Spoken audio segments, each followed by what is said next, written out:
আসসালামু আলাইকুম। আজ আমি আপনাদের সাথে শেয়ার করব পাউরুটি আর ডিম দিয়ে মজাদার বিকালের নাস্তা তৈরির রেসিপি, যা বাচ্চা থেকে বুড়ো সবাই পছন্দ করবে।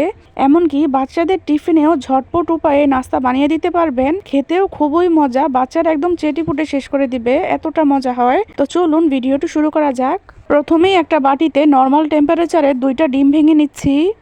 এরপর একটা কাঁটা চামচের সাহায্যে আমি ডিমগুলোকে একটু ফেটিয়ে নিচ্ছি। এরপর এখানে দিয়ে দিচ্ছি 5 থেকে 6 টেবিল চামচের মতো চিনি। আপনারা মিষ্টির পরিমাণটা একটু কম বেশি করে দিতে পারেন, কোনো সমস্যা নেই।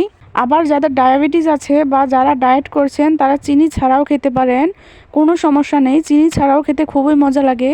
এবার চিনিটাকে ডিমের সাথে খুব ভালোভাবে মিশিয়ে নিচ্ছি, যতক্ষণ না চিনিটা খুব ভালোভাবে গলে যায়।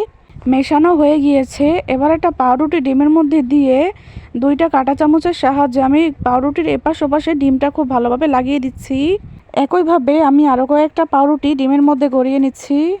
গড়িয়ে নেওয়া হয়ে গিয়েছে। এবার কড়াইয়ে পরিমাণ মতো তেল দিয়ে দিয়েছি। দিয়ে একটা একটা করে পাউরুটি আমি কড়াইয়ের উপর দিয়ে দিচ্ছি। এরপর চুলার জালটাকে লো টু মিডিয়াম আঁচে রেখে 2 মিনিটের মতো আমি পাউরুটিটাকে রেখে দিচ্ছি। 2 মিনিট পর আমি পাউরুটিটাকে অন্য পাশে উল্টে দিচ্ছি। একইভাবে আমি অন্য পাশেও 2 মিনিট রেখে দিব। 2 মিনিট পর এপাশ ওপাশ উল্টে পাল্টে যখন হালকা লালচে কালার হয়ে আসবে তখন আমি তুলে নিচ্ছি। একইভাবে বাকি সবগুলো পাউরুটিও আমি ডিমের মধ্যে গড়িয়ে তেলের মধ্যে ভেজে নিয়েছি। তৈরি হয়ে গেল আমার দারুণ স্বাদের ডিম পাউরুটি। আপনাদের কাছে রেসিপিটা কেমন লেগেছে অবশ্যই জানাবেন।